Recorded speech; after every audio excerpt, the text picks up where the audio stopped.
आज हम आपसे राजस्थान ईपीओ जिसका एग्जाम 19 जनवरी को होने वाला है। बहुत से विद्यार्थी इस बात को लेकर कंफ्यूज्ड हैं कि सर ये बताइए कि अब हम लास्ट समय क्या करें। हमको बहुत डर लग रहा है कि मेरा एग्जाम होगा कि नहीं होगा।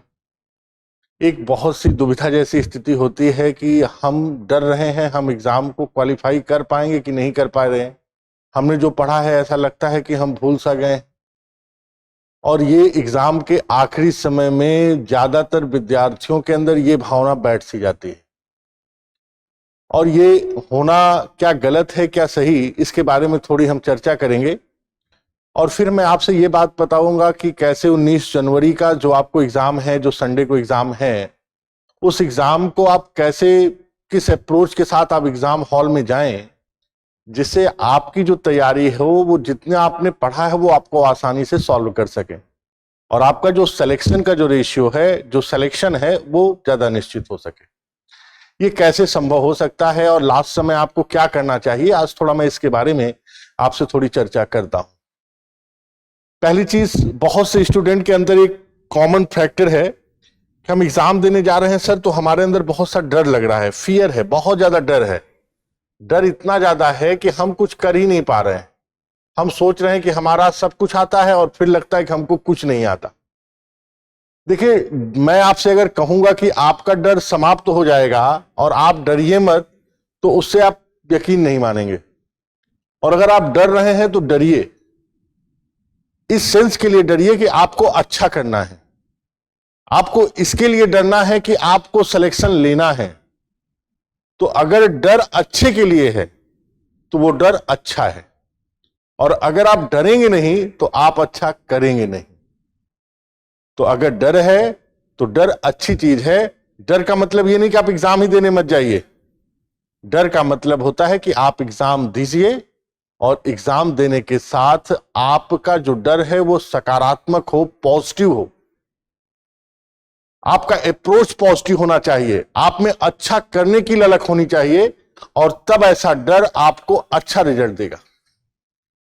तो जो भी स्टूडेंट एग्जाम देने के पहले, बहुत से स्टूडेंट को ये डाउट है, डर रहे हैं, बहुत चीजें भूल सी जा रहे हैं, ये पढ़ते हैं तो लगता है ये नहीं आ रहा है, ये अच्छे के लिए होता है। कोई चीज बुरा नहीं है, डरना है तभी अच्छा करना है, तभी आप और अच्छे से करेंगे। इसलिए डर को सकारात्मक रूप में लीजिए और डर को अच्छा बनाइए और एग्जाम में आप अच्छा करिए। अब एक बात होती है कि लास्ट टाइम में अब हम क्या ऐसा करें जिससे हमारा जो एग्जाम है वो अच्छा हो जाए और हमारी जो सफलता है वो सुनिश्चित हो जाए, हमारा जो सक्सेस रेट है वो अच्छा हो जाए और मुझे ऐसा लगे कि मैंने बहुत अच्छा एग्जाम किया। तो लास्ट समय में हमने क्या करें, हमने सब कुछ पढ़ लिया, हमने पूरा सिलेबस देख लिया, तो लास्ट समय में हम आपसे क्या करें। तो लास्ट समय में मैं आपसे एक बात कहना चाहूंगा, और उसको बहुत एकदम बेसिक कॉन्सेप्ट जो मैंने अपनी लाइफ में एग्जाम देते हुए फेस किया और जो मैंने देखा कि ये मोस्टली स्टूडेंट को करना चाहिए, और वो क्या है उसके बारे में मैं बात करूंगा। मैंने आपसे कहा कि जब राजस्थान एपीओ का आप एग्जाम देने के लिए जा रहे हैं तो ऐसी स्थिति में पहला जो पार्ट होगा, आप पहले उसके पूरे सिलेबस को एक बार फिर देखिए। उसके सिलेबस को देखने का मतलब यही होता है कि जो सिलेबस है वो सिलेबस कह क्या रहा है, सिलेबस क्या है। और एक चीज बहुत अच्छी राजस्थान का है कि सिलेबस को बहुत डिफाइन कर दिया है, स्पेसिफिक डिफाइंड है, और ऐसा डिफाइंड सिलेबस बहुत कम जगह मिलता है। और यदि हम पूरे राजस्थान के सिलेबस को डिफाइन करें तो उसके हमको डिफरेंट पार्ट दिखाई पड़ते हैं। डिफरेंट पार्ट का मतलब हमने उसको डिफरेंट लॉ को हमने दो पार्ट में डिवाइड कर दिया। हमने लॉ को कहा कुछ मेजर लॉज है, मैंने कहा कुछ माइनर लॉज है, मैंने कहा हिंदी है, और मैंने कहा इंग्लिश है। तो सबसे पहले आप उस सिलेबस को पुनः एक बार देखिए, एक बार पुनः जितना प्री डिफाइंड सिलेबस है उस सिलेबस को आप एग्जाम देने से पहले उसको एक बार पूरा सा देखिए। जो मेजर सब्जेक्ट है वो आपका मेजर सब्जेक्ट क्या है, आपका आईपीसी, आपका इंडियन एविडेंस एक्ट, आपका सीआरपीसी, ये तीन मेजर एक्ट है। अगर माइनर एक्ट में जाए तो माइनर एक्ट में 8 जो है माइनर एक्ट्स हैं। और हिंदी 15 क्वेश्चन और इंग्लिश आपका 15 क्वेश्चन, जो हिंदी ग्रामर से संबंधित है और जो इंग्लिश ग्रामर से संबंधित है। टोटल जो सवाल आपसे पूछे जा रहे हैं वो सवाल कितने पूछे जा रहे हैं? 100। और इसमें से लॉ के सवाल जो होंगे वो आपके 70 होंगे और जो आपके हिंदी और इंग्लिश मिलाकर होंगे वो टोटल 30 सवाल होंगे। अब प्रश्न ये उठता है कि अगर हमने मेजर पार्ट को अच्छे से पढ़ा तो उसका बेनिफिट क्या है? तो अगर आपका 100 में है तो 70 में अगर मेजर पार्ट है तो मिनिमम 40 से 45% जो क्वेश्चन होगा, मतलब परसेंट नहीं, 40 से 45 क्वेश्चन जो लॉ के होंगे 70 में, वो सिर्फ और सिर्फ मेजर लॉ से होंगे। तो आप समझ लीजिए कि ज्यादा से ज्यादा जो सवाल आपसे पूछे जाएंगे वो आपके मेजर लॉ होंगे। लेकिन रिमेनिंग जो आपके सवाल हैं, जो आपके 25 से 30 सवाल होंगे, ये सारे सवाल आपसे माइनर सब्जेक्ट से पूछे जाएंगे। तो आप समझ लीजिए कि major law is a important factor है। और यदि आपका मेजर लॉ अच्छे से तैयार है तो राजस्थान एपीओ के एग्जाम में आपकी जो सिलेक्शन की जो चांसेस हैं वो ज्यादा है। तो पहली चीज आप ये देखिए कि मेजर लॉ हमारा कितना अच्छा है, और मेजर लॉ में according to syllabus of Rajasthan का जो सिलेबस है एपीओ का, उस सिलेबस के हिसाब से आप देखने का प्रयास करिए।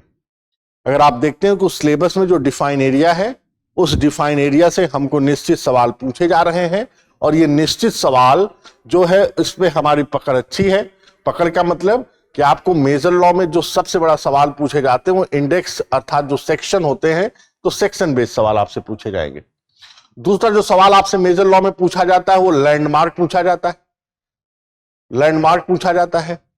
तीसरे जो सवाल पूछे जाते हैं वो या तो प्रॉब्लम बेस्ड होंगे, या तो प्रॉब्लम बेस्ड होंगे, या तो कोई ऐसी प्रक्रियात्मक कार्रवाई से आपसे पूछे जाएंगे जिसका उत्तर आपको देना हो, जैसे प्रोसीजरल मेथड से होंगे। तो सवाल आपको कैसे भी पूछे जा सकते हैं। तो मेजर लॉ में जब आप तैयारी करिएगा तो पहला पार्ट आप ये देखिए कि जो इंपॉर्टेंट सेक्शन है वो इंपॉर्टेंट सेक्शन आपको याद है या नहीं याद है, वो किस धारा में है वो आपको याद है या नहीं याद है, इससे संबंधित यदि कोई लैंडमार्क जजमेंट है तो वो आपको पता है या नहीं पता है।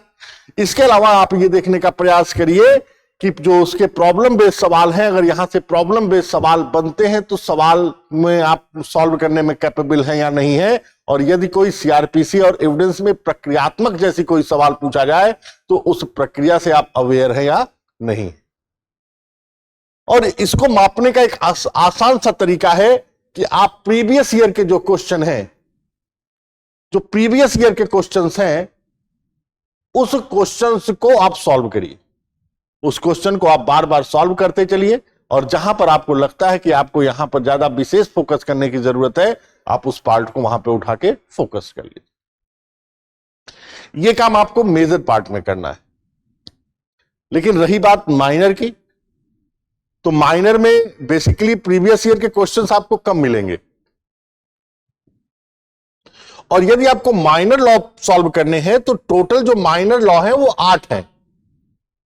अब ये जितने भी माइनर लॉ हैं उनका एरिया बहुत डिफाइन है कि आपको इस सेक्शन से पूछा जाएगा, इस सेक्शन से पूछा जाएगा। वो सारे माइनर लॉ के आपके उस सेक्शन में क्या कहता है, किससे संबंधित है, कौन सी अथॉरिटी है, कौन सा अपराध है, कितनी पेनल्टी है, ये सारी चीजें आपके क्लियर होनी चाहिए। इसमें प्रीवियस ईयर क्वेश्चन पेपर जितने हैं वो तो आप सॉल्व करिए ही, लेकिन इसका सबसे अच्छा मेथड यह है कि आप उस बेयर एक्ट को एक बार देखने का प्रयास करिए, और जितने भी सेक्शन है स्पेसिफिक उसको एक बार देखिए, एक बार उसको पूरा रिकॉल करिए कि वो है क्या। अगर आपको वहां पर कोई भी डाउट लगता है तो आप पुनः उसको अच्छे से तैयार कर लीजिए। तो आप ये समझिए कि अगर आपने मेजर सब्जेक्ट को अच्छे से तैयार कर लिया और माइनर सब्जेक्ट को अच्छे से वो कर लिया, तो आप 70 में से ज्यादा सवाल करने में कैपेबल होंगे। और मैं आपसे कहता हूं कि यहीं पर आप 60 से ऊपर सवाल कर लेंगे। 70 अगर लॉ आ रहा है और अगर आपने सही से तैयारी किया तो नेगेटिव मार्किंग के बावजूद भी आप 60 से तक क्वेश्चन आसानी से कर लेंगे। और अगर आपने 60 क्वेश्चन अच्छे से कर लिया तो समझिए कि आपके जो सिलेक्शन के जो चांसेस हैं वो बहुत आसानी से बढ़ जाएंगे। और ये बढ़ेगा कब? जब आप सही से डिफाइन करेंगे, सिलेबस को डिफाइन करेंगे, सिलेबस के पॉइंट ऑफ व्यू से अपने अप्रोच को डिफाइन करेंगे कि सवाल कैसे किसी टॉपिक पर पूछे जा सकते हैं, उस अप्रोच का डिटर्मिनेशन करेंगे, तभी आपकी चीजें निश्चित होंगी। तो मैंने कहा कि लॉ को 2 पार्ट में डिवाइड कर दिया गया, मेजर एंड माइनर लॉज में। मेजर लॉ में आपको कैसे करना है इसका मैंने अप्रोच आपको बताया कि आपको सबसे पहले इंडेक्स पता होनी चाहिए। इंडेक्स के बाद यदि उस पर किसी कोई लैंडमार्क जजमेंट है तो लैंडमार्क जजमेंट आपको पता होना चाहिए। कॉन्सेप्ट क्लियरिटी आपकी होनी चाहिए। मेंस रिया क्या है, उदाहरण के तौर पर समझिए, आईपीसी पूछता है any act is not become offence without a guilty mind. तो what is the meaning of actus reus, what is the meaning of mens rea? Mens rea का मतलब क्या होता है? Guilty mind. अब मेंस रिया को अगर हम डिफाइन करते हैं तब ऐसी स्थिति में हमारा जो कॉन्सेप्ट है वो कितना क्लियर। मेंस रिया को कौन रिप्रेजेंट करेगा? मेंस रिया को रिप्रेजेंट करेगा इंटेंशन, नॉलेज एंड नेग्लिजेंस। ये रिप्रेजेंट किसको कर रहा है? मेंस रिया को। और मेंस रिया किसको रिप्रेजेंट कर रहा है? गिल्टी माइंड को। तो this type of the concept आपका डेवलप्ड होने चाहिए। जो लैटिन मैगजीन है जिस पर आपसे सवाल पूछे जा सकते हैं, ऐसे सवाल आपके क्लियर होने चाहिए। और आप जब इन पॉइंट पे क्लियर होंगे, और क्लियर होने का सबसे अच्छा माध्यम है आप प्रीवियस ईयर के क्वेश्चंस पेपर को सॉल्व करिए। तो मेजर सब्जेक्ट पे पहला आपका फोकस होगा और माइनर सब्जेक्ट के बेयर एक्ट पर आपका फोकस होगा। प्रीवियस ईयर के क्वेश्चन की अपेक्षा जो बेयर एक्ट है, जो इससे वो प्रावधान जहां से सवाल बनने वाले हैं, वहां पर वो पॉइंट आपका क्लियर होना चाहिए। अगर वहां पर आपका पॉइंट क्लियर है तो ऐसी स्थिति में लॉ में आप 70 में से 60 सवाल 100%, 60 क्वेश्चन आप सॉलिड रूप से सही करेंगे और आपका रेशियो बढ़ जाएगा। दूसरी चीज ये बचा कि भाई ये 30 क्वेश्चन जो है ये बड़ा डिटर्मिनेटिव मार्क है, और ये बहुत सही बात है कि जो आपका रिजल्ट होगा वो determine on the basis of Hindi and English ही होगा। ये भी बात सही है। कुछ लोगों की हिंदी बहुत अच्छी होगी तो इंग्लिश कमजोर होगी, और कुछ लोगों की इंग्लिश अच्छी होगी तो हिंदी कमजोर होगी। देखिए इक्वल बैलेंस है इंग्लिश मीडियम के स्टूडेंट को भी और हिंदी मीडियम के स्टूडेंट को भी। अब जिसका दोनों पर बराबर कमांड होगा, ग्रामर पर बराबर कमांड होगा, ऐसी स्थिति में वह क्या करेगा? अच्छा अप्रोच ले लेगा। अब इसका मतलब क्या है कि आप हिंदी को कैसे सॉल्व करें? देखिए हिंदी को सॉल्व करने का मतलब यह नहीं है कि दुनिया में जितनी भी चीजें हैं सारी चीजों का विलोम आप रटिए। बहुत सारे विलोम ऐसे होते हैं जो आपको अपने आप आते हैं, क्योंकि आप जीवन में हैं, आपको लाइफ में बहुत सारी चीजें मिलती हैं, बहुत सारी चीजें आपको दिखाई सी पड़ती हैं। तो कुछ चीजें आपको अपने जीवन के अनुभव से प्राप्त हो जाएगा। दूसरी चीज जो हिंदी में है वो आपकी उपसर्ग है। उपसर्ग कैसे होता है, क्या है, इसके बारे में आप उसके नियम को पढ़िए। आप जितने भी हिंदी ग्रामर के पॉइंट दिए हुए हैं उसके नियम को जरूर जानने का प्रयास करिए। और अगर आपने नियम को नहीं पढ़ा है और आपने उसके शब्दों को रटा है कि उपसर्ग में उदाहरण के तौर पर आपने शब्दों को रटने का प्रयास किया, उपसर्ग मतलब ये होता है, प्रत्यय मतलब ये होता है, तब ऐसी स्थिति में आपको समस्या होने वाली है। तो आप ग्रामर के स्पेसिफिक जो टर्म है, जिस शब्द से आपसे पूछा जा रहा है उसके बारे में आप जानिए, उसको समझिए, और उसको समझने के साथ साथ आप संधि विच्छेद, संधि क्या होती है, संधि विच्छेद कौन होती है, कितने प्रकार की संधि विच्छेद हो सकती हैं, सारी चीजों में कैसे होगा, उसका नियम क्या है, ये सारा नियम आपको पता होना चाहिए। और जब आप नियम के साथ चीजों को पढ़ेंगे तो ऐसी स्थिति में आपको चीजें आसानी से हो जाएंगी। बहुत सारे ऐसे शब्दावली हैं जो प्रशासनिक रूप में प्रयोग किए जाते हैं, तो अगर आप उस शब्द का सही रूप से निर्वचन करेंगे और अगर आप सही रूप से उसका इंटरप्रिटेशन करेंगे तो आसानी से इस पार्ट को आप सही कर सकते हैं। सेकंड पार्ट इंग्लिश भी सेम वही अप्रोच में है। इंग्लिश में भी आपको यही ग्रामर का अप्रोच रखना है और इसी तरह से कुछ सवाल को आपको सॉल्व करना है। लेकिन प्रॉब्लम यह है कि जो पेपर है वो पेपर नेगेटिव मार्क है और 1/3 आपका नेगेटिव मार्किंग है। तो ऐसी स्थिति में अगर मैं आपसे कहूं कि आप 100 का 100 क्वेश्चन सॉल्व कर दीजिए तभी आपका सिलेक्शन होगा, तो ऐसा तो संभव हो नहीं सकता। गलतियां हर व्यक्ति से होती हैं, प्रेशर में हर व्यक्ति गलत करता है और सिलेक्शन उसी व्यक्ति को मिलता है जो प्रेशर के साथ अपनी बुद्धिमत्ता का सही रूप से उपयोग करता है। इंटेलेक्चुअलिटी का उपयोग करिए। आप ये देखिए कि जो सवाल आपको दिखाई दे रहे हैं, इस सवाल पे आपको कितना % श्योर है कि ये सवाल सही है। और आप ये देखने की श्योरिटी जितनी आपकी ज्यादा होगी, सिलेक्शन का रेशियो उतना अधिक होगा। जब पेपर देने जाते हैं तो लगता है कि हमको सब कुछ आ रहा है और हमने जो टिक कर दिया वही सही है, इसके अलावा दूसरा कोई अप्रोच नहीं है। तो ऐसी स्थिति में आप सवाल को प्रॉपर रूप से समय देंगे, समय देने के बाद उस सवाल को सही ढंग से पढ़ेंगे। पढ़ने का मतलब कि बहुत सारा क्या होता है कि हम बहुत सारा सवाल जानते हुए गलत कर देते हैं। गलत क्यों कर देते हैं? क्योंकि हमारे अंदर पेशेंस नहीं है, और आपको सिलेक्शन तब तक नहीं मिलेगा जब तक आपके अंदर पेशेंस नहीं है। तो एग्जामिनेशन रूम में आपके उसी पेशेंस की परीक्षा होती है। आपने देखा कि ये सवाल मेरे को आ रहा है, लगा बिल्कुल आ रहा है, लेकिन सवाल में कुछ नहीं पूछ दिया है शब्द, और आपने कहा कि हाँ में था और हाँ में उत्तर दे दिया, आंसर गलत हो गया। तो ऐसी स्थिति में पहला पॉइंट आपको रखना है कि आपके अंदर अपने डर को कम करना है, और डर का मतलब सकारात्मक रूप से लेना है, अच्छा करने की ललक के रूप में लेना है। दूसरा चीज मैंने आपसे कहा कि आप एग्जाम रूम में पेशेंस रखेंगे, प्रश्न को पढ़ते हुए, प्रश्न को देखते के पढ़ने के पश्चात ही प्रश्न का सही उत्तर लगाएंगे। तीसरी चीज आपको क्या करनी है, आपको बार बार प्रीवियस ईयर के जो क्वेश्चंस पेपर हैं उस क्वेश्चन पेपर को सॉल्व करते रहना है, और यदि आपको उसमें कोई डाउट होता है तो आप ऐसी स्थिति में बेयर एक्ट का सहारा वहां क्या कहते हैं लेके जाइएगा। तीसरी चीज आप ये करिएगा कि नेचर ऑफ जो क्वेश्चन है वो किस प्रकृति क्या है, आप ये देखने का प्रयास करिए जो क्वेश्चन है वो किस प्रकृति क्या है। अगर मान लीजिए क्वेश्चन बहुत लेंदी नेचर का आ गया और क्वेश्चन बहुत स्टैटिक वे में आ गया, अगर क्वेश्चन बहुत डायनेमिक नेचर का आ गया तो सभी स्टूडेंट के लिए चैलेंजिंग हो गया, अगर पेपर स्टैटिक इन नेचर का आ गया तो ये सभी स्टूडेंट के लिए स्टैटिक हो गया। अब आप सोचिए, अब आप ये सोचिए कि पेपर बहुत आसान था, मेरिट बहुत हाई जाएगी, पेपर बहुत डायनेमिक था, मेरिट बहुत कम जाएगी। तो पहले इस अप्रोच से आप निकलने का प्रयास करिए। आपको सबसे पहले यह देखना है कि आप कितना अच्छा करें, दूसरों के बारे में मत सोचिए, आप सिर्फ अपने बारे में सोचिए कि आप इस पेपर को कितने अच्छे ढंग से और कितने आसानी से सॉल्व कर पा रहे हैं। बहुत से स्टूडेंट होते क्या, एग्जाम रूम में पेपर कठिन आ गया तो देखकर खुश हो जाते हैं, अरे वो नहीं कर पाएगा। भाई आप अपना देखिए, अपने ऊपर फोकस करिए कि आप अच्छा करेंगे, आपको क्या आ रहा है वो आप सोचिए, दूसरों के बारे में मत सोचिए। तो मैंने आपसे कहा कि आप डर को सकारात्मक रूप से लीजिए, धैर्य रखिए, प्रेजेंट टाइम में जो प्रीवियस ईयर के क्वेश्चंस पेपर हैं उसको आप बार बार देखते रहिए। हिंदी और इंग्लिश के ग्रामर के जो नियम्स हैं, जो रूल्स हैं, उस रूल्स को एक बार आप देखने का प्रयास करिए। जो शब्द आपने देखे हैं वो तो देखे ही हैं, लेकिन उसके रूल्स को आप देखने का प्रयास करिए कि कैसे वो रूल्स है, उससे संबंधित नियम क्या है। जब आप इन सारी चीजों को रखेंगे तो 100% आप समझिए कि आपका सिलेक्शन अच्छा होगा। दूसरी चीज, आपको कभी ये प्रयास नहीं करना है कि हमको 100 में से 100 सवाल सही करने हैं।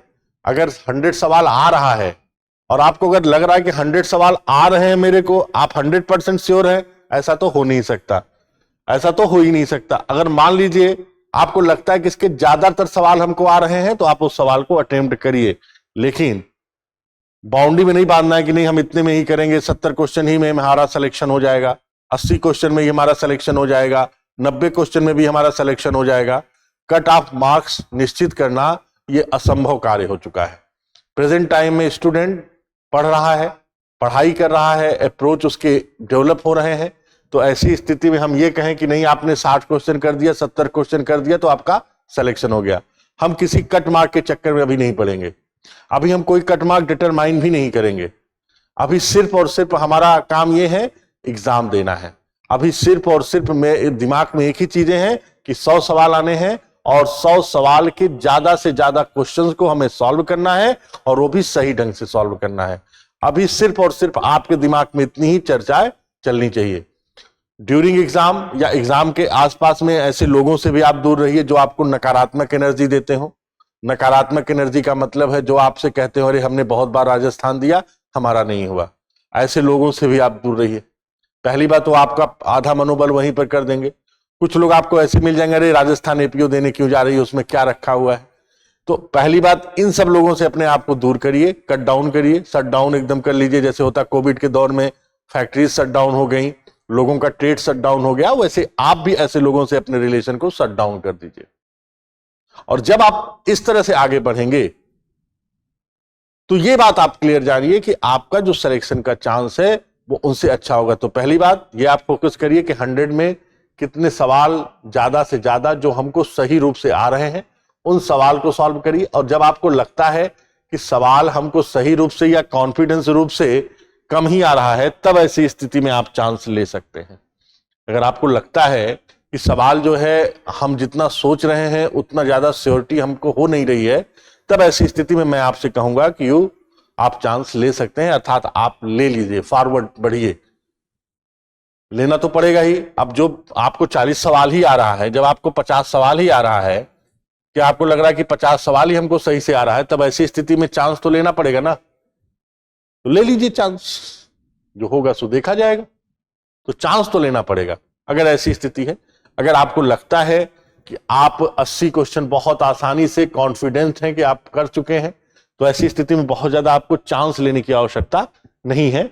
आप अपने आप को एकदम रिलैक्स रखिए। अगर आपको लगता है कि 2-4 क्वेश्चन के चांस लेने चाहिए, तब आप ले भी सकते हैं। लेकिन ये चीज जानिए कि अगर आपको 80 क्वेश्चन लगता है कि बहुत रिलैक्स हैं, तब ऐसी स्थिति में। दूसरी चीज, राजस्थान का एक ट्रेंड है कि वो सवालों को जुडिशरी की तरह बहुत अप्लाइड बनाने का प्रयास नहीं करता।